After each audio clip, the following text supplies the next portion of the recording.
辛苦啦，辛苦晒啦，真係。O 唔 OK 啊？大家聽唔聽我話聲啊 ？OK 嘛？夠唔夠大聲啊？開咗門㗎。好夠唔夠大聲啊？如果唔夠大聲就同我哋講啊。咁啊，因為靚女師傅好溫柔㗎。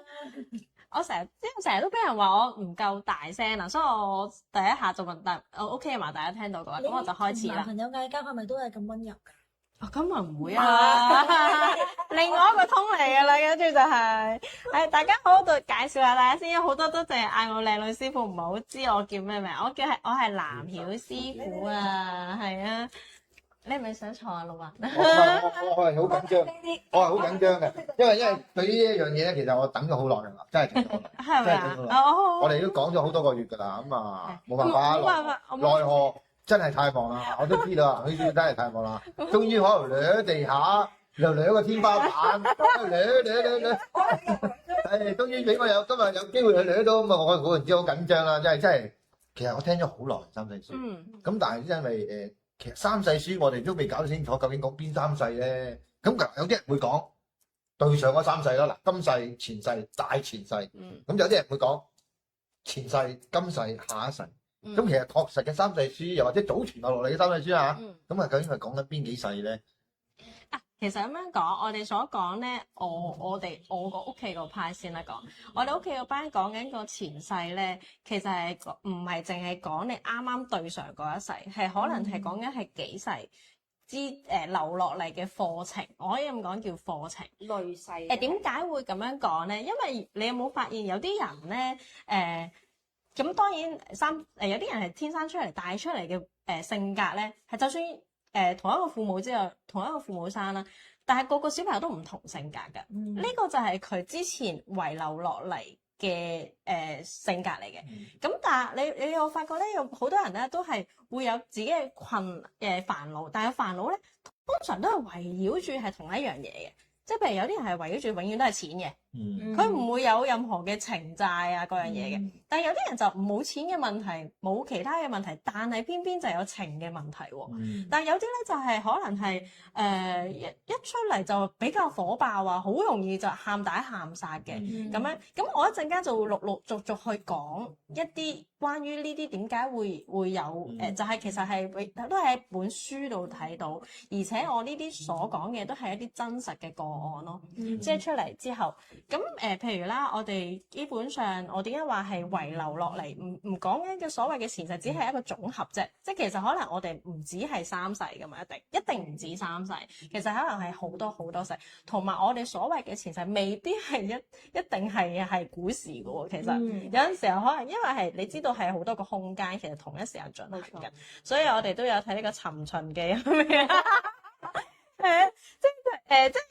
我哋而家好似變翻去尋前記啦，我哋而家即係講翻自己之前我哋有啲乜嘢做得唔好，其實就係要翻嚟再去填補翻咯。因為佢啱啱講嗰個位置就係宇宙其實係冇時間呢一樣嘢嘅，係啦，所以其實係我哋俾時間 trap 住咁嘅意思咯。係啦，咁所以咧，所以你頭先問係邊一世咧？其實我係講緊個所謂嘅前世係我哋之前過往個累世累世出嚟翻嚟嘅嘢。咁今世就一定係而家啦，大家都好明啦，呢個唔需要解釋啦，係咪？咁至於下一世就係我哋而家做緊嘅嘢。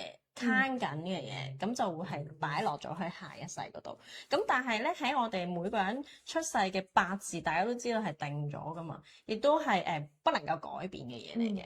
咁其實呢個八字嘅密碼上面咧，係俾我哋去揾翻我哋之前世嘅嘢，咁所以咧，我哋嘅三世書咧係用我哋嘅八字嚟推斷嘅，都係咁好似正如我頭先所講啦，就算係同一個時辰，其實佢嗰度係分得好仔細，甚至乎係分埋咧，你係究竟係呢個時辰嘅前中後尾，已經好不一樣咯。咁我哋所以呢一個可以話呢本書咧，其實總括嚟講咧，都係佛家嘅概念啦，亦都係講一啲因果嘅嘢啦。如果大家係佛教徒，就應該好明白。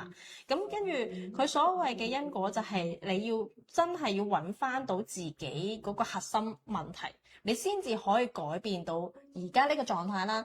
咁我話俾你聽，係睇完三世書咧，你係絕對係對你今世都有好大嘅幫助。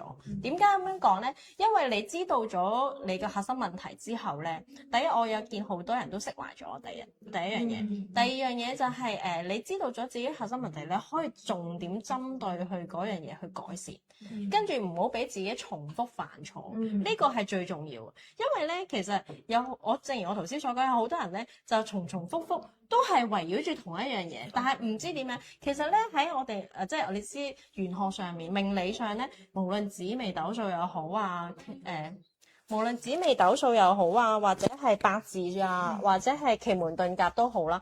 其實我哋一睇到命盤咧，就已經可以話俾你聽，係成世已經睇晒，基本上係冇得變嘅，可以咁樣講。咁但係呢個命盤係點樣出嚟咧？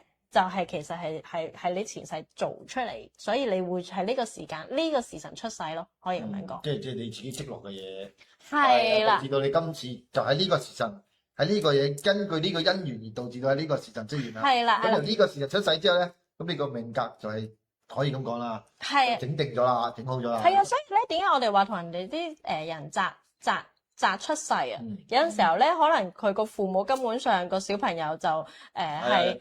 好多次唔記得噶嘛，係啊，喂，如果就收9點定9點半咧，如果講到咁準啫，我真係9點零鐘啦。係，同埋咁最主要就係咧，其實有陣時候可能有啲真係皇帝命，但係問題就係，如果嗰個小朋友根本都冇呢個命格嘅話咧，其實都未必托得起呢個位，即係可能永遠都唔會喺嗰個時間出到世啦，或者就算係即係最 worst 嘅情況，咪就係喺嗰陣時候可能佢托唔到我哋。有啲時候就會好多意外咁樣咯，即係早一分鐘可能陳嘉誠、李嘉誠都啊，但就係爭嗰分鐘嚟嘅。係啦，就點解會去唔到嗰個時辰咧？咁其實就係即係都呢啲就係因為其實之前有啲功德上嘅嘢啊咁樣咯。咁其實我哋成日都話啊，一個人啊點解成日都見到嗰個人好好人嘅喎？但係點解佢好似成日都好慘啦？或者有啲好人好似好快早死啊？但係有啲衰人咧就好似活得好長，亦都活得好快活嘅喎，係咪啊？就呢個咧都係喺個三世書嗰度睇得翻嘅。咁我都想講嗱，我想講就係因為我哋。即係家傳睇好多人嘅三世咧，即係發現咗好多呢樣嘢，其實我哋係會覺得唔需要擔心嘅。你所謂嘅債或者你所謂嘅功德係絕對個天係公平嘅。點解咁樣講咧？嗱，因為有一啲咧，我哋而家講一啲個案啦，即係有一啲咧係譬如可能我哋通常一睇個盤啊，佢基本上我哋可以講話佢係呢世人都冇乜運。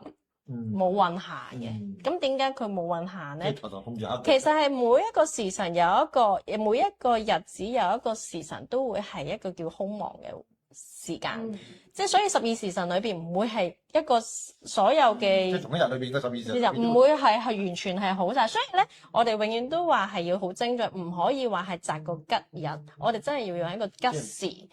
點解咧？因為一個時辰總有一個位係有空亡啦，有啲位係唔係咁好咁樣啦。咁至於如果嗰個人咁啱擇正一個空亡嗰個時辰咧，基本上可以話佢成世都冇乜運行噶啦，可以咁。咁點解會有呢一個咁樣嘅狀態咧？就係通常咧喺三世書上面，佢嘅前一世佢係殺過人嘅，佢係有命債嘅，應該咁講。咁嗰啲人多數咧。即係我屋企都係一睇就話即係未見過當嗰個人啦。即係通常啲屋企人咧過嚟睇嘅就咁一睇嘅時候就佢應該都幾燥底、幾火爆。即係可以睇到個性格啦。可以咁樣講，因為通常咧你會去殺低人或者咩，通常都係有啲好火爆或者一時衝動嘅人先會咁樣做。咁但係佢其實佢上一世係一個有錢仔嚟㗎。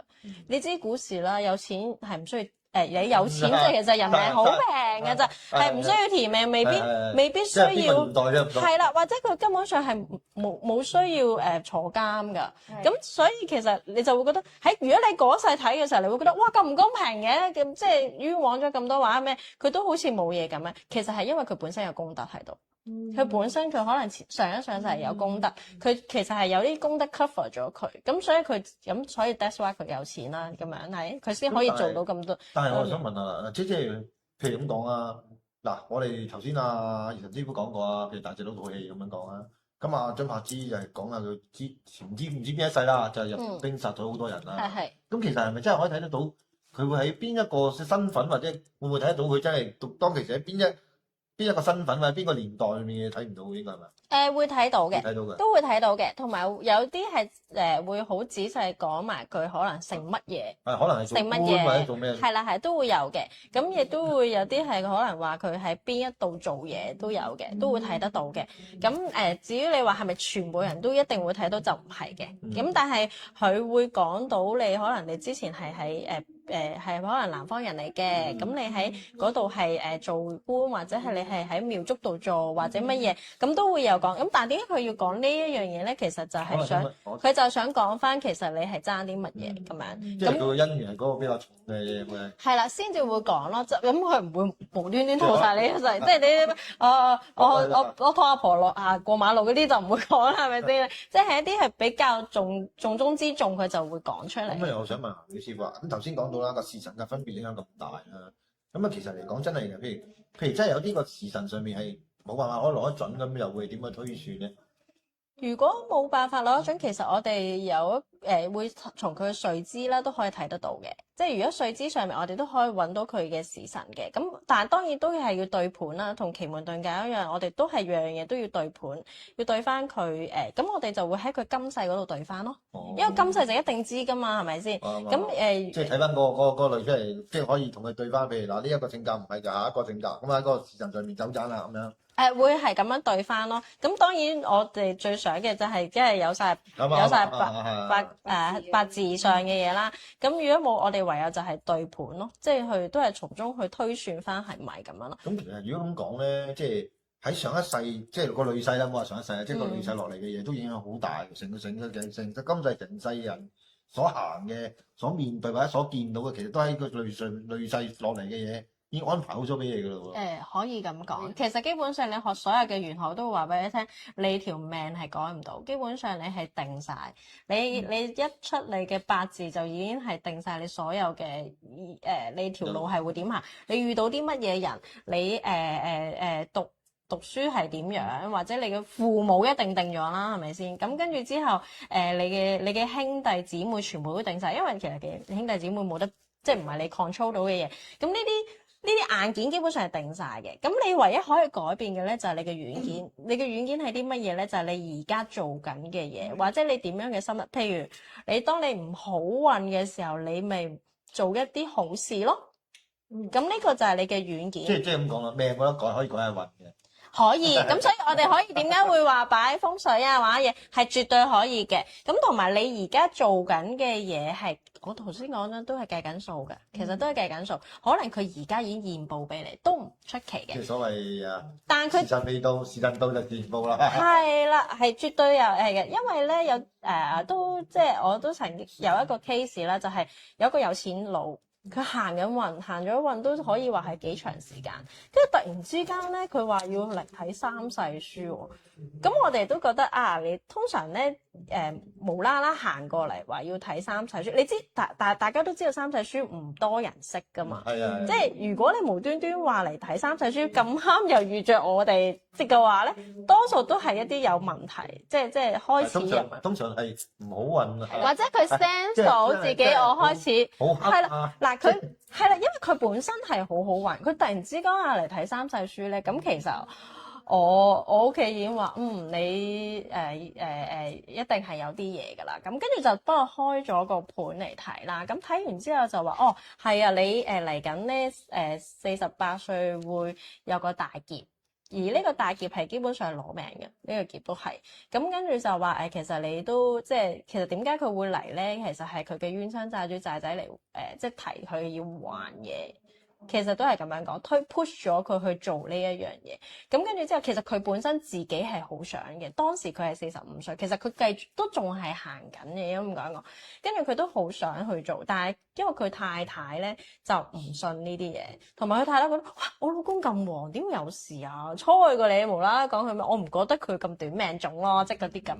咁佢就即係冇即係覺得我哋係啦，即係覺得我哋亂噏啫咁樣噶嘛。咁我即係。係都同佢講話啊，如果你過咗即係過咗47歲，其實你都唔係好使嚟揾我哋噶啦，因為如果係都唔係好太幫到你啦，因為都已經去到都嚟到呢度佢要找數嘅時候啦，咁你都冇嘢好做，咁其實講真還啊，梗係喺未找數之前還噶啦，因為係啦，因為嗰啲就唔係啦，咁跟住之後，所以佢就最後佢冇做到啦，咁跟住之後去到嗰個47歲嘅時候，佢就驗到自己有 cancer 末期，咁係好急嘅嗰種，咁跟住佢太太就即刻衝撲埋嚟，就揾我哋就話可唔可以幫手啦，因為佢即係記得翻嗰啲，我哋都話冇辦法啦，對唔住，即係我哋唔係為賺錢，係真係幫你唔到啦，已經太遲啦咁呢個就係但係到尾佢真係死咗啦，係真係死咗啦。咁呢個都係一個真人真事嘅個案，即係大家唔好諗住啊自己行緊運就永遠都係一世都行運。其實應該咁講，點解佢會無啦啦咩咧？就係因為其實當一個人行運嘅時候咧，你係有個膜咧 cover 住，呢個膜就係平時你自己之前做嘅功德去保護你嘅。但係當你用完，你會有用完一刻噶嘛？當你用完之後咧，嗰層保護膜就冇咗。咁你要知道，我哋嘅前一世未必同我哋一樣，係唔會同我哋一樣樣嘅，同埋亦都唔會同我哋同一個性別㗎。即係話我而家係女性，我可能我上一世係男性嚟㗎嚇，唔會係一樣嘅。咁佢點樣揾到你哋咧？咁其實係因為個氣息，佢聞到，佢會過嚟揾你㗎啦，自然。即係當你冇咗層保護膜之後，佢就自然靠呢個氣息嚟過嚟揾你。嗰啲債仔啊，係啦，唔係債主，你債主唔係你係債仔啊，你債主咁樣就會過嚟揾你㗎啦，係啦，就會過嚟揾你啦。咁所以通常呢啲時候咧，我哋都係即係其實三體書裏邊就係都係講自己有啲乜嘢嘅問題啦，所以你會纏繞啲咩嘅問題就會睇翻喺度。譬如有啲人咧係成世人都係有情債，佢冇財債，亦都冇名債，但係就可以有情債。即係例如可能永遠嗰啲感情啊都好鬧交啊，係咯，好鬧交，或者係冇一啲正姻緣啊，係啊，因為1、2、3就係淨喺窗邊啊，一齊喺天台。係啦，一係就係好多令到好煩惱又呢個都係一個情債啦。一係就係自己去纏繞即係好即係唔係你前人或者人。係啦，呢個都係永遠都得唔到自己想要嘅嘢，滿足唔到自己嘅嘢。愛而不得啊！係啦，呢個就係之前亦都係上一世可能嘅情債嚟。其實你知道上一世3、4、4字係一個好平常嘅事，所以其實大家嘅互相交換點其實都可能係好多嘅，即係未必係真係而家一夫一妻制度嘅。咁講，即係如果話即係了解咗之後，其實有機會有機會喺有啲時間點上面有得救嘅喎，即係有得改，唔好話有得救啊！即係可以。咁其實咧，我都聽有一個 case 咧，就係其實佢個其實喺今世啦，應該咁講，我哋嘅八字裏其實見到佢先生可能係嗰年係會有小三出現嘅。但係其實咧，佢個所謂嘅小三其實係個太太嘅債主嚟嘅，其實係佢純粹只係想攞走佢嘅至愛，攞走佢嘅開心。唔關我佢並不是係愛佢先生嘅，即係其實係咁，佢純粹係攞完就走，即係就跟住就會搞散你仲就係啦。你咪好多咧話搞散咗人哋之後，跟住就唔要咗嗰個人嘅，其實就係呢啲咯。喺玄學上邊係咁講噶嘛，你會同某一啲人嘅相遇就係因為可能你前世你欠咗佢，所以你同佢可能特別多拗撬或者特別多唔好嘅事發生。當你還咗呢個人，就唔會再喺你嘅生命出現。可以咁樣講，當佢完全冇晒嘅時候，基本上呢個人就唔會再撞得翻。你撞都好難撞到佢，你會發覺好似以前有啲真係你冇撞翻㗎喎，即係有時以前有啲真係斷咗就斷咗，你真係連街啊或者會成日撞到啊，即係斷界咧會成日撞到，或者係可能就算甚至乎 Facebook 冇撞過呢條友出現過㗎，即係因為已經好即係其實網絡已經好容易撞到人，但都未必會撞到佢出現。香港咁細，有啲人真係可能10年都撞唔到啊。係啊，但係有啲即係如果你緣分都仲有嘅話，就 keep 住都會撞到，即係好似我睇《尋秦記》都撞到我師傅。大家冇夾嘅情況下撞到師傅，跟住我話我哋梁師徒喺度睇呢套梁師徒嘅戲，跟住睇完之後，跟住就同師傅話我幾時做秦王啊？就呢啲就係有緣分咯，咁樣咁其實情債呢樣嘢咧，又係一個課題嚟嘅，即係你點樣可以將個感情了結得好啊，同埋要乾淨啊。我覺得呢個都係點解嗰個人有情就係佢可能好多時候佢嗰個感情處理得唔係咁好，即係好多時候佢可能俾太多人情出去啦，令到人哋有遐想或者咩啦，呢個都係其中一個原因嚟嘅，都係。咁至於你話錢債，有啲人咧就成日都係儲唔到錢嘅，錢來錢去嘅。咁其實原來佢嘅上一世裏邊其實可能有貪錢、有偷錢嘅情況。咁其實呢個經常都見到人咁講喎。係啦，即係揾到錢剩唔到又有啊。係啦，其實唔係佢呢一世唔忠忠直直喎，事實上係只係佢嘅上一世裏邊曾經有貪念過，佢有偷過錢，甚至乎係有呃過錢嘅情況咧，佢就會今世都唔會儲到錢咯。佢會不停咁樣將啲錢賺咗啲錢又還翻出去，賺咗錢又褪翻出去，唔知點解無啦啦會冇咗㗎啲錢。我係借咗人哋錢唔還，呢都係咁樣嘅。借咗咁會一定會咁，但係佢咪可能下一世佢會對佢好好咯。佢會對佢好好嘅，即係有陣時候咧，你覺得嗰個係你恩人，但係其實可能你上一世佢恩人都唔定。我想講呢樣嘢，其實佢譬如啦，有一個 case 就係佢本身個媽媽係好孝順屋企嘅，一出世就你知以前重男輕女啦，咁所有嘢都付出晒喺屋企啊，有乜啊，咁其實佢今世條命真係唔好，好苦嘅。咁呢樣嘢咧，其實係佢個女嚟揾我哋嘅時候咧，我哋睇到嘅，但係我冇見過佢個媽媽嘅，其實係跟住佢都同翻我講，係我媽咪真係好辛苦，呢世人都好似為屋企付出咁樣，佢冇為過自己。跟住但係其實佢媽媽上一世咧係五翼仔嚟。今世嚟還債。係啦，所以點解佢呢一世條命會咁辛苦，去為屋企付出咯？因為佢上一世攞得太多，攞得太盡啦。咁所以其實好多真係講緊係因果嘅問題。係啊，即係譬如你有啲係一出世就已經好餓死啊，好乜嘢啊，跟住佢成日都好似冇乜運氣啊，冇人幫佢或者咩，其實佢可能佢上一世殺過人，好大機會都係。咁其實如果譬如我哋實際啲講啦。睇三世書啊，咁睇到上一世或者係累世係，譬如自己係咩性別嘅，做過啲乜嘢嘅，或者係犯過啲咩業嘅，都可以睇到。睇到，絕對睇到，男女都會睇得到。跟住之後，譬如咁但係其實呢個係靠一個乜嘢嘅模式去睇咧？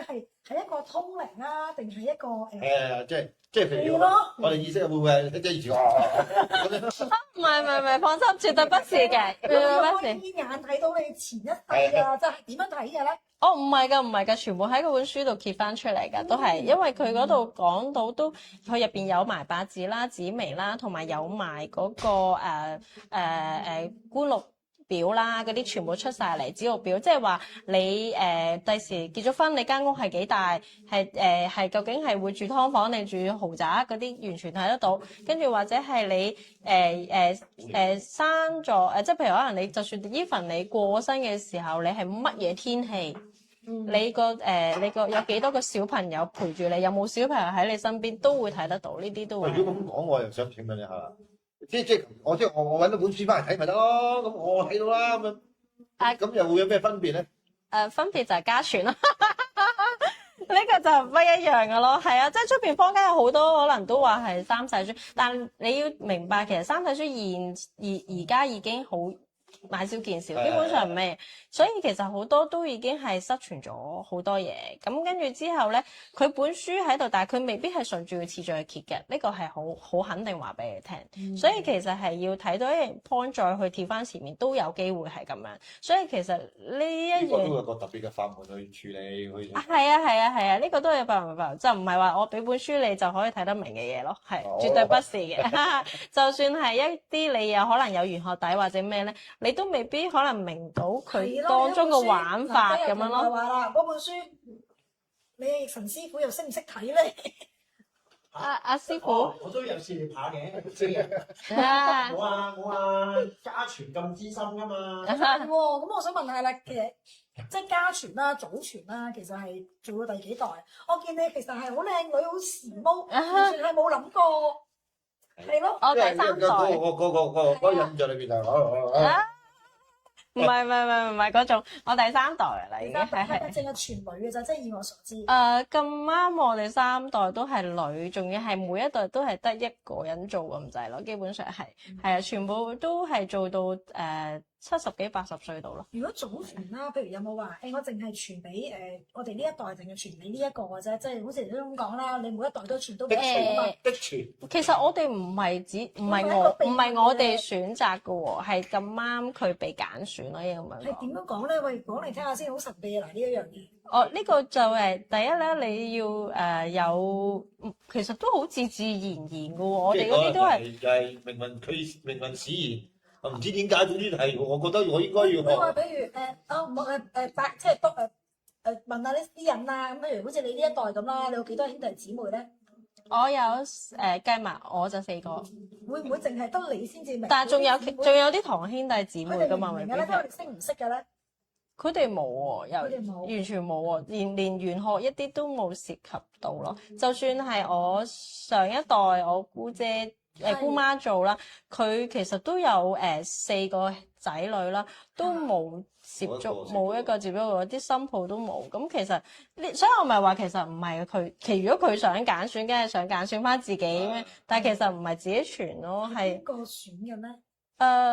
邊個其實應該話係叫天揀，即係佢選擇咗你之後，你自然就會接觸呢一樣嘢咯。係啊，即係其他玄學上面都係㗎。佢如果佢係學玄學嘅咧，佢其實係佢自己個命格上面就已經寫佢係呢一方面。係啊，我本身我命格上面，阿師傅嗰陣時都同我睇過，我係元武生住我，基本上我係仲要元武開門生住我，基本上我係基本就係做呢一個行業咁樣咯，係啊。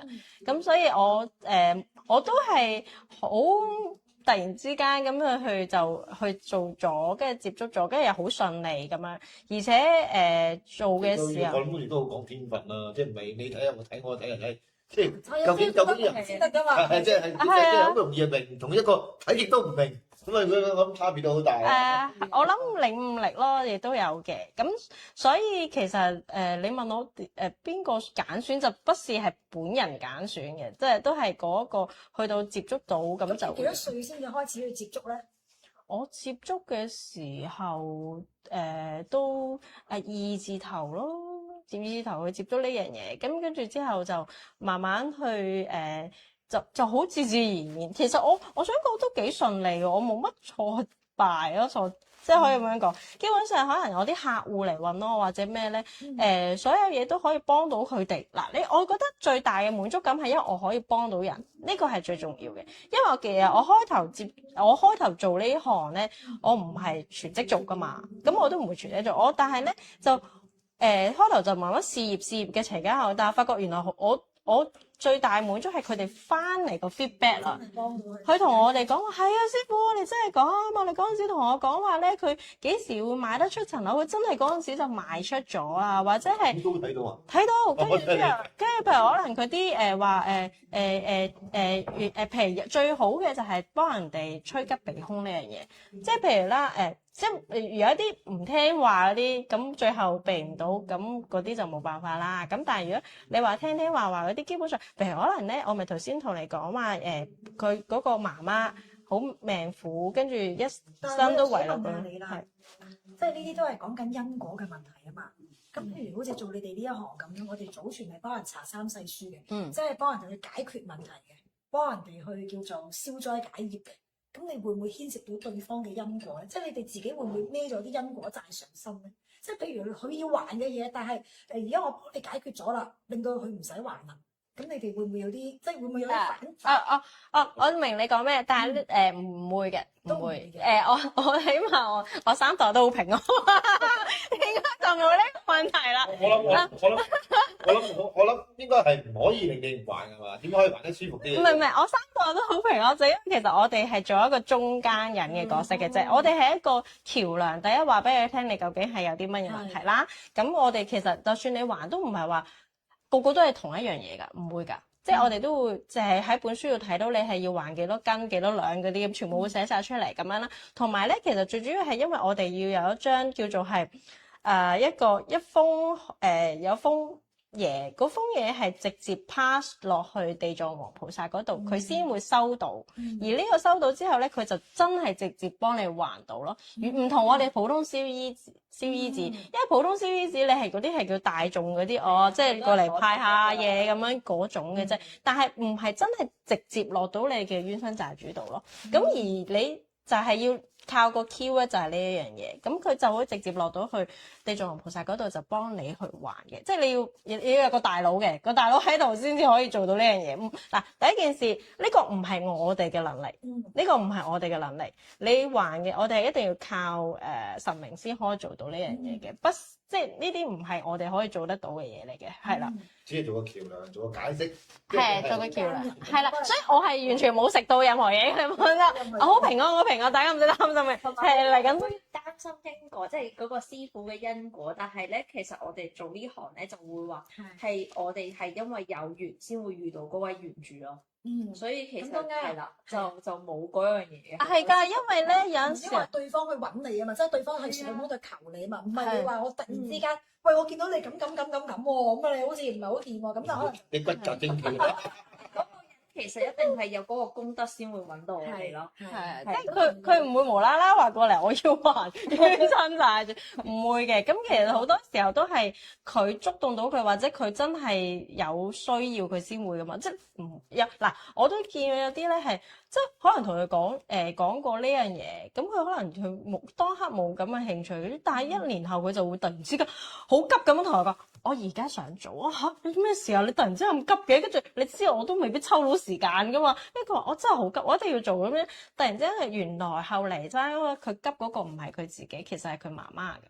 因為佢媽媽，因為我哋有冇見過佢嘅，原來佢媽媽後嚟我就話你媽媽應該係身體好差咯，開始呢幾年可能即係如果捱到就即係盡量捱。佢話係啊，我阿媽咧成身肌肉燒晒啊，佢話咧係機能衰退，其實睇醫生都冇用，因為你唔係病啊，你明唔明啊？你突然之間你消耗晒咁樣咧，咁所以其實原來係其實最緊急係佢媽媽要還咯。跟住佢當時佢媽又好配合嘅喎，即係佢媽媽係完全冇見過我哋嘅喎，純粹聽個女講咁啊，你攞晒啲衫啊，啲嘢要攞去拜啊，品啊啲咁，佢又肯好配合咁。咁而家嗱回歸翻嚟啦，佢爸爸而家呢2年咧係健康咗好多，同埋啲病痛都冇乜啦，即係突然之間好咗好多。咁其實我都即係都講一句啊，我哋係大事化小，小事化無，我哋唔係神。